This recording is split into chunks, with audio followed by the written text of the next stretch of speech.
Ma mère a porté un toast au mariage de 300 personnes de ma sœur, puis m'a demandé, « Alors, c'est quand ton tour ?» J'ai répondu, « Il y a 8 mois. » Tu étais invité. Mais ta fille préférait a jeté l'invitation à la poubelle. Le domaine des Montgomery sent le pain frais et la cannelle, une odeur qui devrait évoquer la chaleur des fêtes de fin d'année, mais qui, pour moi, a la puanteur clinique du formol. C'est l'odeur de la conservation artificielle, l'odeur de quelque chose qui est mort depuis longtemps mais que l'on maquille pour qu'il paraisse vivant.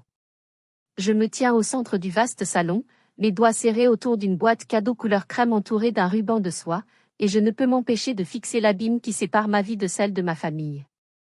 Dehors, par les immenses baies vitrées à la française, la neige tombe en rideaux épais et silencieux, recouvrant les vignobles endormis de Bordeaux d'un linceul blanc. Mais à l'intérieur de cette pièce, le froid n'a rien à voir avec la météo de décembre.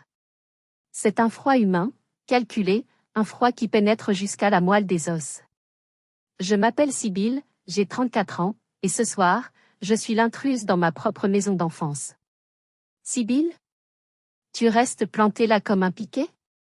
La voix de ma mère, Béatrice, traverse la pièce comme le claquement d'un fouet en velours. Elle est assise sur le canapé ivoire, sa posture si rigide qu'on la croirait sculptée dans le même marbre que la cheminée qui rugit derrière elle.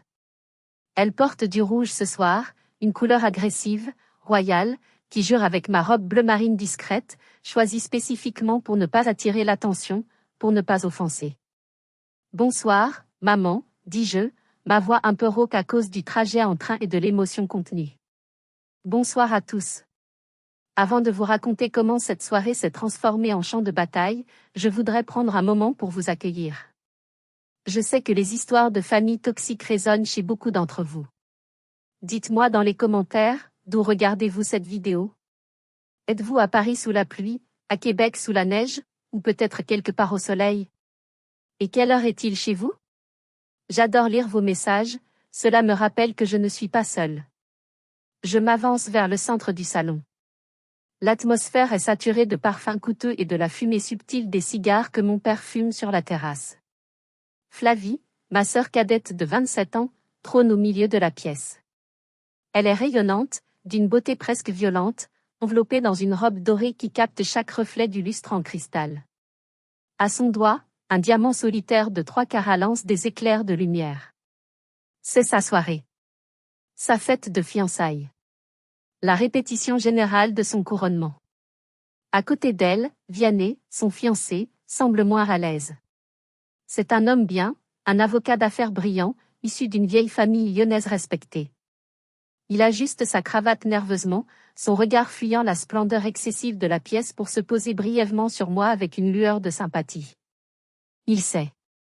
Ou du moins, il se doute que ma présence ici est tolérée, pas souhaitée. « Tu es venu seul ?» demande mon père, Renaud, sans même me regarder. Il est debout près du bar, faisant tourner un liquide ambré dans un verre en cristal, étudiant le whisky comme s'il contenait les réponses qu'il refuse de partager avec moi. Oui, papa. Émeric ne pouvait pas se libérer, mange. La vérité est qu'Émeric, mon mari, est assis devant son ordinateur à 600 km de là, dans notre appartement parisien. Il est mon centre de contrôle, mon soutien logistique, mon ancre. S'il était venu, sa colère face à la façon dont il me traite aurait fait exploser la soirée avant même qu'elle ne commence. Ce soir, j'ai besoin de calme. J'ai besoin de précision chirurgicale. Dommage, ricane Flavie, sa voix tintant comme du verre brisé. J'aurais aimé rencontrer cet homme mystérieux qui te supporte. Les rires polis de quelques tantes et oncles fusent. Je sens mes joues chauffer, mais je garde le visage impassible.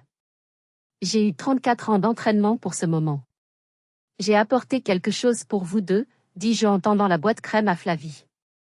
Elle la prend avec une lenteur exagérée, ses ongles manicurés grattant le papier de soie. Elle ouvre le couvercle et regarde à l'intérieur. Son nez se plisse légèrement, une micro-expression de dégoût que je connais par cœur. Oh, fait-elle. Elle sort une tasse en porcelaine fine, peinte à la main. C'est de l'ancien? C'est un service Hermès collection 1980, édition limitée, expliquai-je calmement. Je l'ai remporté aux enchères à Drouot le mois dernier. Je sais que tu aimes le vintage. Flavie repose la tasse dans la boîte avec un cliquetis négligent. C'est mignon, Sibylle. Un peu poussiéreux pour mon goût, mais c'est l'intention qui compte, n'est-ce pas? On le mettra dans la vitrine du couloir, celle qu'on n'ouvre jamais. Maman s'approche, posant une main protectrice sur l'épaule de Flavie. Ne sois pas impolie, chérie. Ta sœur fait ce qu'elle peut avec ses moyens. Elle se tourne vers moi, un sourire carnassier étirant ses lèvres rouges. Nous avons aussi un cadeau pour toi, Sibylle. Puisque c'est Noël, après tout. Elle me tend un paquet plat, mal emballé, comme si c'était une arrière-pensée de dernière minute. Je le prends. Il est léger. Je déchire le papier. À l'intérieur, il y a un livre. Un livre à couverture rigide avec des lettres dorées en relief, Comment trouver le bonheur quand on meurt seul, guide pour la femme moderne célibataire. Et collé sur la couverture, une carte cadeau plastifiée rose bonbon, abonnement VIP à vie, Last Chance Love. Je fixe l'objet. Last Chance Love. Une application de rencontre tristement célèbre, marketée agressivement pour les désespérés de plus de 35 ans. Le logo est une fleur fanée qui essaie de se redresser. C'est une insulte emballée dans du papier cadeau. C'est une gifle en plein visage, donnée devant Vianney, devant son père le puissant Stanislas, devant toute la famille. C'est pour ton bien, ma chérie, dit ma mère, sa voix dégoulinant d'une fausse douceur mielleuse. Flavie s'inquiète pour ton avenir. Ne laisse pas ton ego te transformer en vieille fille aigrie. Les critiques de l'application sont excellentes. 5 étoiles pour les femmes qui ont dépassé la date de péremption. Flavie glousse. Le son est aigu, perçant. J'ai vu ça sur TikTok, Sibylle. C'est très tendance chez les femmes de ton âge qui ont renoncé aux standards traditionnels. Je ne lève pas les yeux tout de suite. Je regarde la carte rose. Je sens la colère monter en moi, non pas comme une flamme, mais comme une marée glaciale. C'est froid. C'est propre. C'est définitif. Pendant des années, j'ai couru après leur validation. J'ai eu mon diplôme d'architecte avec mention, ils n'ont pas assisté à la remise des diplômes parce que Flavie avait un chagrin d'amour. J'ai fondé ma propre entreprise de domotique et d'aménagement paysager, ils ont appelé ça « jouer au jardinier ». Aujourd'hui, ils me donnent un livre sur la mort solitaire alors que je suis mariée à l'homme le plus merveilleux du monde depuis 8 mois. Je referme la boîte. Doucement. Merci, maman. Merci, Flavie, dis-je. Ma voix est si calme qu'elle tranche le brouhaha ambiant. Je vais garder ça très précieusement. C'est très instructif sur vos valeurs. Mon père me jette un regard noir. C'est le regard qui signifie « ne fais pas de scène ». N'embarrasse pas la famille. N'existe pas trop fort. Richard, peut-être devrions-nous passer à table, suggère Stanislas, le père de Vianney. Il a l'air mal à l'aise, témoin d'une cruauté qu'il ne comprend pas tout à fait mais qu'il ressent instinctivement. Excellente idée, répond mon père, visiblement soulagé de changer de sujet. Le traiteur a préparé un filet mignon exceptionnel. Je range le livre et la carte dans mon sac à main, le serrant contre mes côtes comme une pièce à conviction. Parce que c'est exactement ce que c'est. La salle à manger est une symphonie de cristal et d'argent. Le lustre jette des motifs de diamants sur la nappe en lin blanc immaculé. Tout respire l'opulence, la richesse ancienne, la stabilité. C'est une mise en scène parfaite pour une famille parfaite. Je cherche ma place. Je sais où elle sera avant même de voir le petit carton calligraphié à mon nom. Pas au centre. Pas près de mon père ou de l'invité d'honneur. Je suis placé au bout de la table, à l'angle, juste à côté de la porte battante qui mène à la cuisine. C'est la place où l'on sent les courants d'air, où l'on entend les bruits de vaisselle du personnel, où l'on est le plus facile à ignorer. C'est la table des enfants, même si j'ai 34 ans. Je m'assois. Le courant d'air froid me frappe la nuque. Je déplie ma serviette. Cette fusion entre nos deux entreprises sera l'événement économique de l'année, tonne mon père, sa voix résonnant dans la pièce. Stanislas, vous verrez, la famille Montgomery a des valeurs solides. Tradition. Honneur. Loyauté. Je manque de m'étouffer avec ma gorgée d'eau. Loyauté. Je lève les yeux vers le plafond. Personne ne remarque mon regard. Ils sont tous trop occupés à admirer Flavie qui explique comment elle a choisi les pivoines pour son bouquet parce qu'elles sont tellement plus chics que les roses. Mais moi, je ne regarde pas le plafond. Je regarde ce qu'il y a dans le plafond. Dissimulés dans les moulures, presque invisibles à l'œil nu, se trouvent les objectifs noirs des caméras de sécurité et les capteurs de mouvement. Il y a 3 ans, j'ai conçu et installé tout le système domotique de cette maison. J'ai passé 2 mois à ramper dans les combles, à tirer des câbles, à configurer les serveurs. Je voulais leur offrir le meilleur, un système NVR, Network Vidéo Recordé, professionnel, capable de stocker 2 ans de données en haute définition, avec une reconnaissance faciale et une sécurité de niveau bancaire. Ils n'ont jamais dit merci. Ils ont juste signé les papiers que je leur tendais, se plaignant vaguement de la poussière pendant les travaux. Ils ont oublié un détail crucial. Je suis l'administratrice système. Je n'ai jamais révoqué mes accès. Et la petite LED rouge sur le capteur au-dessus de la cheminée clignote imperceptiblement. Enregistrement en cours. Je regarde Vianney. Il écoute Flavie, mais ses yeux sont distants. Il joue avec sa fourchette. Il est intelligent, Vianney. Il est avocat. Son instinct doit lui crier que quelque chose ne tourne pas rond dans cette famille, mais il est trop poli, ou trop amoureux, pour l'écouter. C'est un moment crucial. Je vous pose la question, si vous étiez à ma place, assis à cette table, traité comme une ombre, avec la preuve de leur trahison dans votre poche, auriez-vous la force d'attendre le bon moment? Ou auriez-vous déjà explosé? Dites-le moi en commentaire. La patience est une arme, mais elle est lourde à porter. Le repas avance. Les plats se succèdent, délicieux et sans saveur pour moi. Je coupe ma viande mécaniquement. Je suis un fantôme à mon propre enterrement. Mais les fantômes ont un avantage, ils voient tout, et personne ne les voit venir. Le dessert arrive. Une pièce montée spectaculaire, prélude à celle du mariage. Le personnel remplit les flûtes de champagne. Maman tapote sa cuillère contre son verre en cristal. Le son, clair et impérieux, coupe net toutes les conversations. Le silence s'installe, respectueux, attendant la performance. Avant que nous ne goûtions à ce délice, commence ma mère, se levant avec la grâce d'une actrice consommée, je veux porter un toast à cette saison très spéciale. L'année de la mariée. Elle se tourne vers Flavie, son visage rayonnant d'une adoration pure. Ma plus jeune fille, ma petite Flavie. En février prochain, nous célébrerons son union dans ce que je ne peux décrire que comme un événement royal moderne. 300 invités. La salle de bal du Four Seasons à Paris. Une robe qui a nécessité 6 mois de conception dans les ateliers de la rue Cambon. Flavie baisse les yeux, feignant la modestie, mais je vois le triomphe dans la courbure de ses lèvres.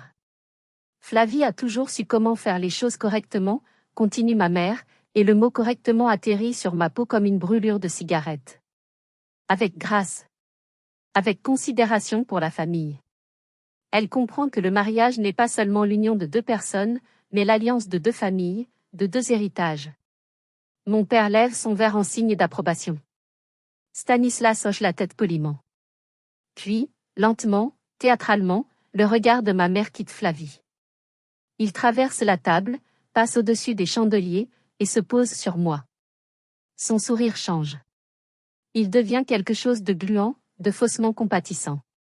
Flavie est établie, dit-elle, sa voix prenant une note plus grave, presque triste. Mais qu'en est-il de toi, Sibylle? La table se fige. Même les serveurs semblent retenir leur souffle. Tu approches de la quarantaine, ma chérie. Tu ne peux pas prévoir de vivre avec tes plantes et tes ordinateurs pour toujours, n'est-ce pas? Quand est-ce que ce sera ton tour? La question flotte dans l'air comme une odeur de gaz avant l'explosion. Quand vas-tu nous donner une raison de célébrer, au lieu de toujours attendre dans l'ombre? Flavie pouffe de rire dans sa main. Maman, arrête, tu vas la faire pleurer. Elle a son application maintenant, souviens-toi? Vianney a l'air horrifié. Il regarde son assiette comme s'il souhaitait y disparaître. Je sens le regard de Stanislas sur moi, lourd, évaluant.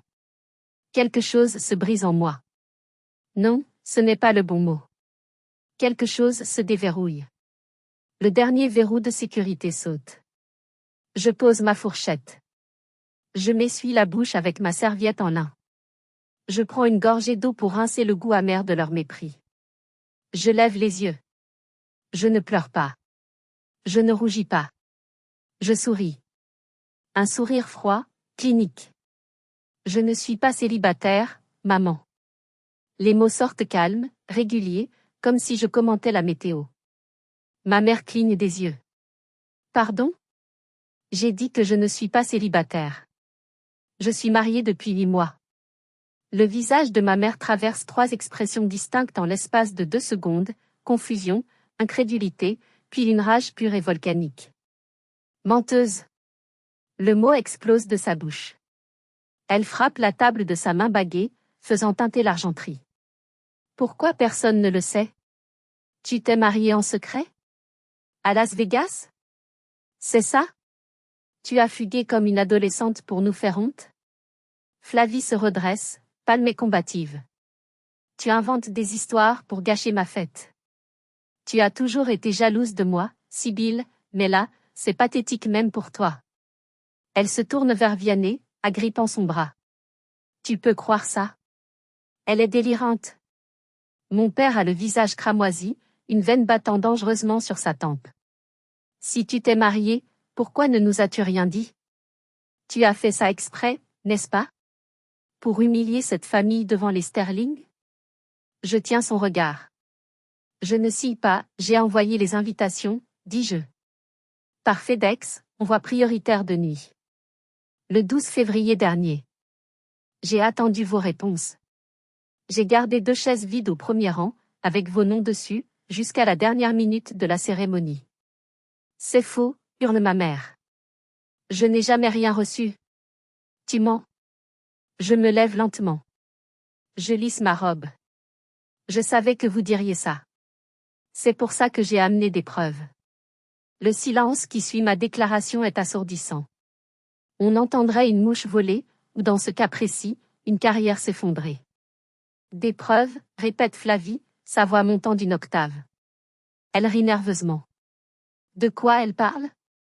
Elle a perdu la tête. Papa, fais quelque chose. Assieds-toi, Sibylle, grogne mon père. Arrête ce cirque immédiatement. Je l'ignore. Je sors mon téléphone de ma pochette. Je tape un seul mot dans ma conversation avec Emeric, maintenant. Le message passe en lu instantanément. Je me dirige vers l'immense téléviseur intelligent de 85 pouces monté au-dessus de la cheminée du petit salon attenant. Il affiche actuellement une bûche de Noël numérique qui crépite doucement. En fait, dis-je en me tournant vers eux, le dos à l'écran, je pense que nous devrions sauter le dessert. Il y a quelque chose que tout le monde doit voir. Éteins ça, ordonne mon père. Il se lève, menaçant. Je ne sais pas ce que tu manigances, mais je ne tolérerai pas. Vous avez oublié ce que je fais dans la vie, le coupe-et-jeu. Ma voix est tranchante. Vous avez oublié qui a conçu le système électrique et informatique de cette maison. Vous m'avez engagé à la sortie de mes études, vous m'avez payé une misère, mais j'ai fait le travail. J'ai installé chaque caméra, chaque serveur, chaque ligne de code. Je me tourne vers l'écran. Et vous avez oublié de changer le mot de passe administrateur. Je vous ai envoyé 3 mails pour vous le rappeler. Vous ne les avez jamais lus. L'écran derrière moi vacille. La bûche de Noël disparaît. L'écran devient noir pendant 2 secondes interminables. Puis, il s'illumine d'un bleu électrique. Ce n'est pas une chaîne de télévision. C'est un bureau d'ordinateur à distance. Accès à distance activé. Le curseur de la souris bouge tout seul, contrôlé par une main invisible à 600 km de là. C'est Emeric, dis-je simplement. Mon mari. Il est ingénieur en cybersécurité senior. Il vous passe le bonjour. Flavie a cessé de rire. Elle fixe l'écran, ses mains se crispant sur la nappe blanche jusqu'à ce que ses jointures blanchissent. Elle commence à comprendre. Je vois les rouages tourner dans sa tête. Elle fait le calcul des dates. Février. Le 12 février. C'est illégal, crie-t-elle soudainement. C'est du piratage. Vianney, dis-lui. C'est illégal. Vianney ne bouge pas. Il regarde l'écran, fasciné et horrifié. Techniquement, dit-il lentement, si elle est l'administrateur système enregistré et qu'elle n'a jamais été révoquée par le propriétaire, elle a le droit d'accès. Merci, maître, dis-je. Le curseur à l'écran ouvre un dossier nommé Projet Vérité. Vous m'avez traité de menteuse. Vous avez dit que je n'avais jamais envoyé d'invitation. Que je vous avais exclu par méchanceté. Je regarde Flavie droit dans les yeux. Elle tremble maintenant. Flavie, te souviens-tu du 12 février? Il faisait froid. Tu portais ton legging de yoga et ce sweat à capuche gris que tu aimes tant. Tu étais seule à la maison. Arrête, hurle-t-elle.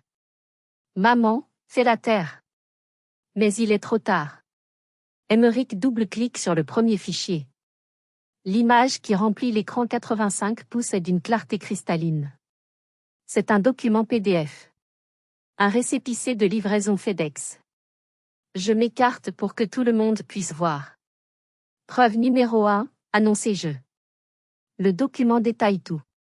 Expéditeur, Sibylle et Émeric Vance. Contenu déclaré, invitation de mariage, papeterie de luxe. Poids, 0,5 kg. Date de livraison, 12 février 2024, 10h15. Adresse, 12 allée des Chênes, domaine Montgomery. Et en bas, dans la case signature, une graphie familière, bouclée, presque enfantine dans sa prétention. Isabella M, c'est le vrai prénom de Flavie, qu'elle n'utilise que pour les documents officiels.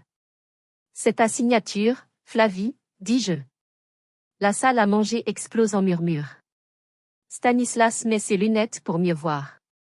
Et alors, crache Flavie. Elle essaie de reprendre contenance, mais sa voix tremble. Je signe des dizaines de paquets par semaine. Mes partenariats Instagram, mes commandes de vêtements. Je ne peux pas me souvenir de chaque boîte qui arrive dans cette maison. Ça ne prouve rien. Tu as peut-être envoyé une boîte vide. C'est vrai, intervient ma mère, s'accrochant à cette bouée de sauvetage. Flavie gère beaucoup de livraisons.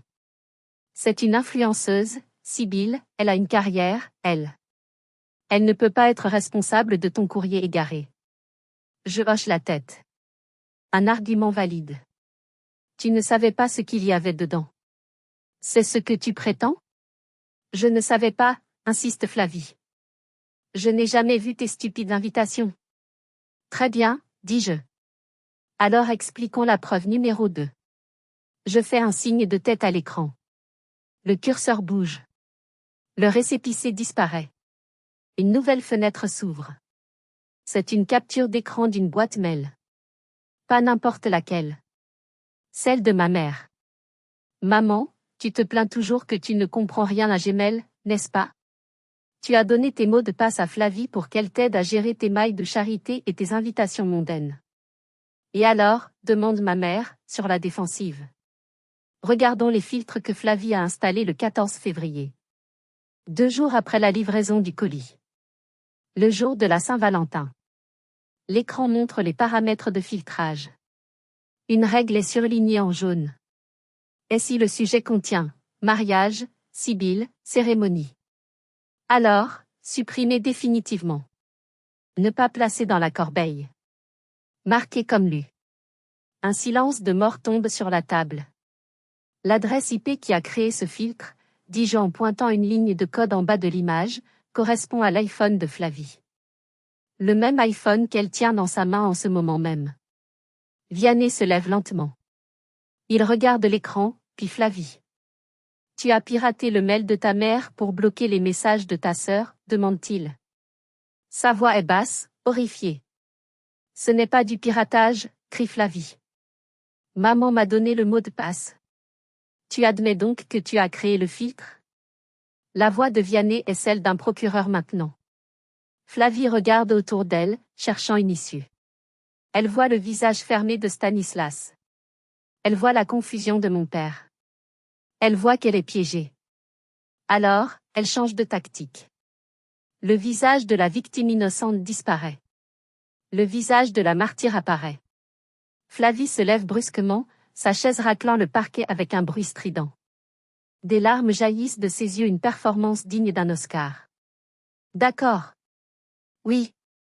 Je l'ai fait, hurle-t-elle. Maman halète. Flavie.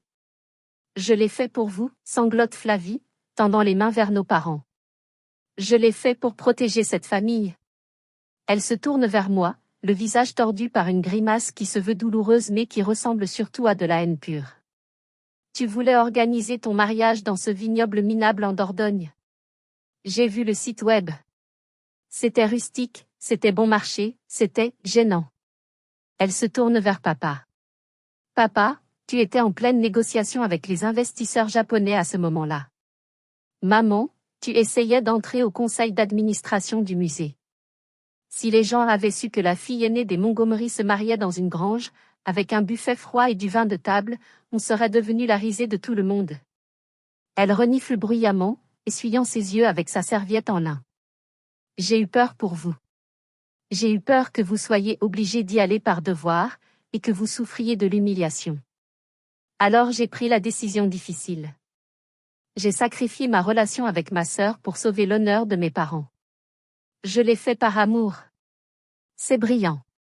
C'est tordu, maladif, sociopathe, mais brillant.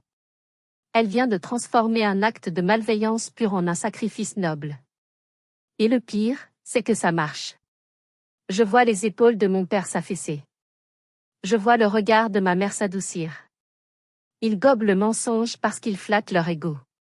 Ils préfèrent croire que leur fille aînée est une honte et que leur cadette est une protectrice zélée, plutôt que d'admettre qu'ils ont élevé un monstre. Oh, ma chérie. Soupire maman. Tu n'aurais pas dû, mais je comprends. Tu voulais nous épargner ça. Elle essayait juste d'aider, marmonne mon père. C'est maladroit, certes, mais l'intention était bonne. Je regarde Vianney. Il ne bouge pas. Il a l'air nauséeux. Il ne croit pas à un mot de tout ça. Protégé, dis-je. Je m'avance vers la table. C'est ta version, Flavie? Tu as caché les invitations par amour? Oui, sifflotait-elle. Et je le referai.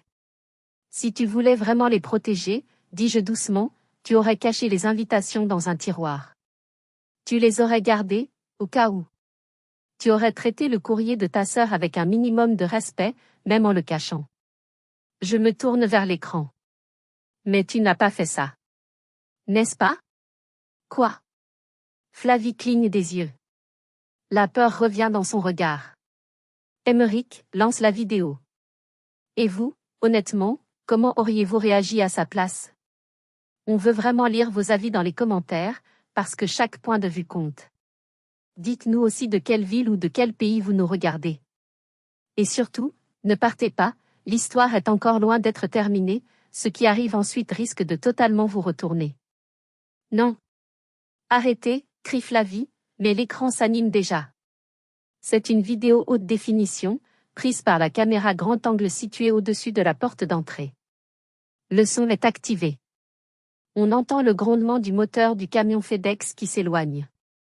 À l'écran, Flavie apparaît. Elle porte son legging et son sweat. Elle tient le paquet bleu distinctif. Elle regarde l'étiquette. On la voit lire à haute voix, ses lèvres bougeant clairement, Sibylle et Émeric. PFF. Son visage change. Ce n'est pas le visage d'une fille inquiète pour la réputation de ses parents. C'est le visage de la méchanceté pure. Ses yeux se plissent.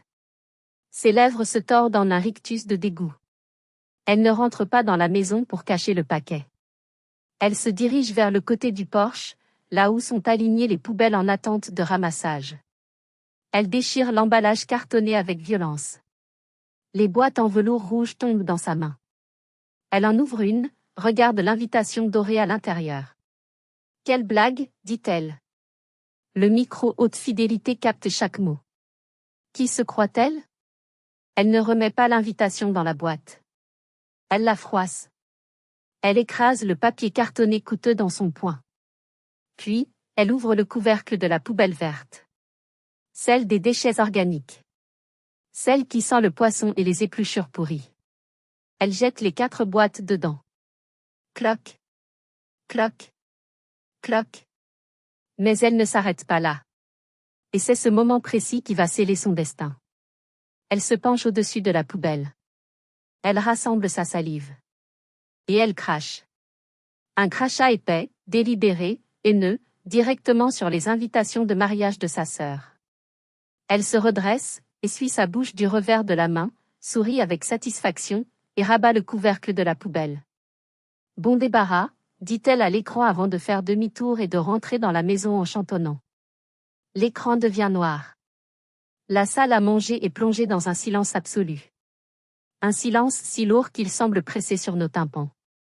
L'excuse de la « protection » vient d'être pulvérisée. Cracher sur le courrier de quelqu'un n'est pas de la protection. C'est de la haine viscérale. C'est le geste d'une personne profondément perturbée. Je regarde ma mère. Elle a la main plaquée sur sa bouche, les yeux écarquillés d'horreur. Elle ne peut pas ignorer ce qu'elle vient de voir. Elle ne peut pas expliquer un crachat. Je regarde Flavie. Elle est figée, blanche comme un linge. Elle sait qu'elle est finie. Mais le bruit le plus fort dans la pièce est celui d'une chaise qui recule. Vianney se lève. Vianney ne regarde pas Flavie. Il regarde ses propres mains, comme s'il vérifiait qu'elles sont toujours propres après avoir touché cette famille. Puis, lentement, il retire la bague en or blanc de son annulaire. Pas la bague de fiançailles qu'il a donnée à Flavie, mais une chevalière familiale qu'il porte toujours. Il la tourne, la retourne. Puis il regarde Flavie. « Tu as craché, dit-il. » Sa voix est un murmure, mais elle porte plus loin qu'un cri. « Tu as craché sur le bonheur de ta sœur. » « Vianney, bébé, écoute. » Commence Flavie, tendant une main tremblante vers lui. « Ne me touche pas, dit-il, reculant brusquement. Ne m'approche pas. » Il se tourne vers mes parents. « Monsieur et Madame Montgomery. J'ai été élevé dans l'idée que la famille est sacrée. Que l'honneur est tout. » Il désigne l'écran noir. « Ce que je viens de voir, ce n'est pas seulement de la méchanceté. C'est de la pathologie. C'est malade. » Il prend une profonde inspiration. « Je ne peux pas épouser une femme capable d'une telle bassesse. Je ne peux pas imaginer cette femme élever mes enfants. » « Vianney, » hurle Flavie, se jetant à ses genoux. « Non. Je t'aime. C'était une erreur. Je ferais n'importe quoi. » Il la regarde avec une pitié froide, dénuée de toute chaleur. « Ce n'était pas une erreur, Flavie. C'était une révélation. Tu as commis un délit fédéral. Interception de courrier. Violation de correspondance. Article 226 à 15 du Code pénal. 1 an d'emprisonnement et 45 000 € d'amende. Il se dégage de son étreinte. Le mariage est annulé. À cet instant, Stanislas se lève à son tour. Il boutonne sa veste de costume avec une dignité glaciale. « Renaud, » dit-il à mon père. Mon père lève les yeux, l'air hagard. Stanislas, attendons un peu. On peut en discuter. Il n'y a rien à discuter. J'ai toujours dit qu'un homme qui ne peut pas gérer sa propre maison ne peut pas gérer une entreprise. Il jette un regard de dégoût vers Flavie qui sanglote sur le tapis persan. Votre fille est hors de contrôle. Votre femme est complice. Et vous, vous êtes aveugle. Il fait un geste tranchant de la main. La fusion est morte. Sterling Industries ne s'associera pas à la famille Montgomery. Mes avocats vous contacteront demain pour la rupture formelle des négociations. Non. Le cri de mon père est déchirant. C'est un contrat de 50 millions d'euros. Vous ne pouvez pas faire ça pour une querelle de bonne femme. Observez-moi, dit Stanislas. Allez, Vianney. On s'en va. Ils sortent. Leur pas résonne dans le hall. La porte d'entrée claque. Un son définitif. La fin d'une ère. La pièce sombre dans le chaos. Ma mère s'effondre sur sa chaise, en hyperventilation. Le Four Seasons, les invités, mon Dieu, la honte. Flavie hurle, frappant le sol de ses poings comme une enfant gâtée de 5 ans. C'est ta faute, crie-t-elle en se tournant vers moi. Sale garce. Tu as tout ruiné. Je vais te tuer. Elle essaie de se relever pour se jeter sur moi, mais elle s'empêtre dans sa robe de haute couture et retombe. Je la regarde. Je ne ressens ni peur, ni pitié. Juste un immense vide là où se trouvait autrefois mon désir d'être aimé par eux. Tu ne feras rien du tout, Flavie, dis-je calmement. Parce que si tu t'approches de moi, ou si tu essaies de me diffamer sur tes précieux réseaux sociaux, cette vidéo part directement à la police. Et aux sponsors de tes marques. Je me demande ce que Dior pensera de son ambassadrice qui fouille dans les poubelles et commet des délits postaux. Elle se fige. La menace de perdre ses sponsors est la seule chose qui pénètre son hystérie. Mon père est assis, la tête dans les mains. Il ne me regarde même pas. Il pleure son argent perdu. Je prends mon sac à main. Je me dirige vers la sortie. Je passe devant la table.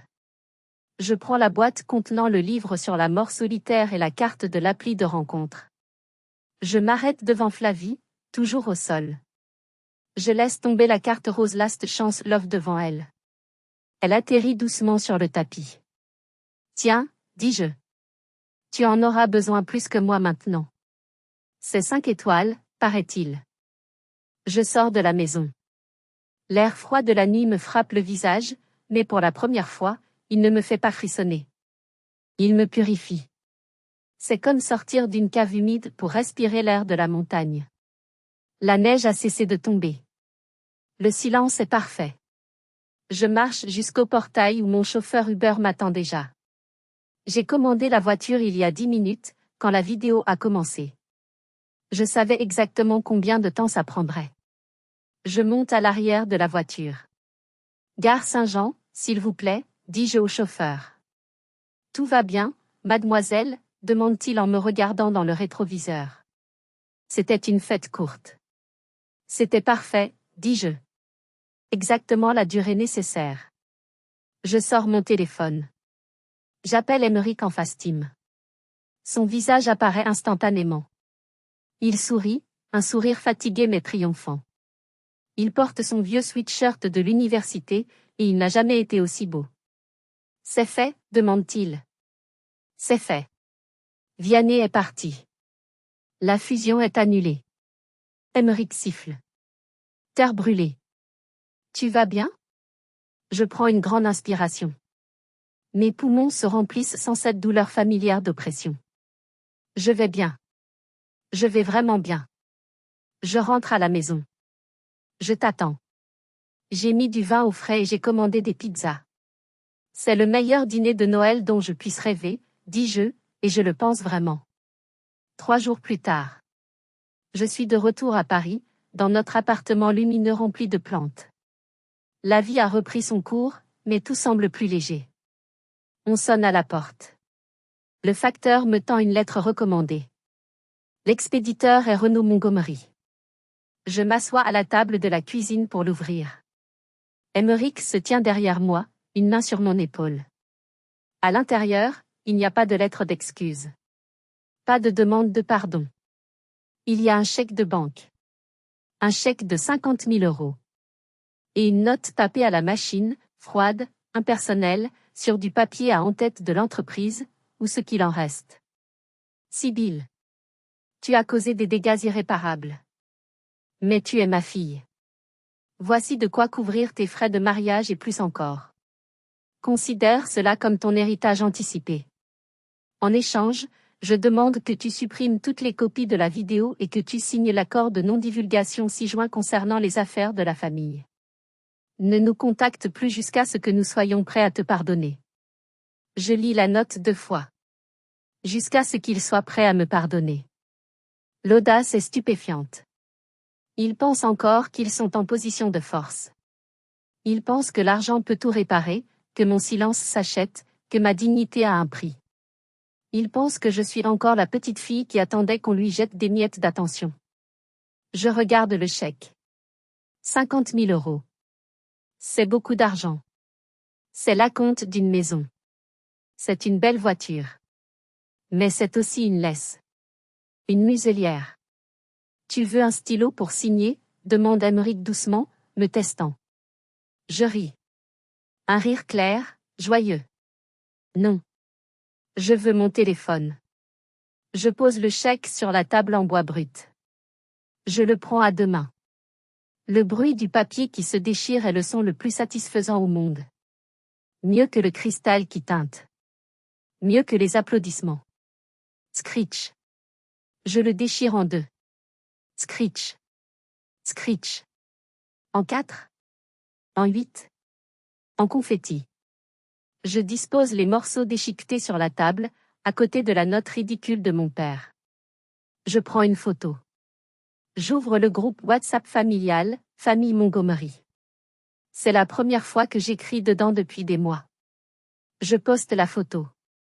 Puis j'écris, gardez votre argent. J'ai déjà tout ce dont j'ai besoin.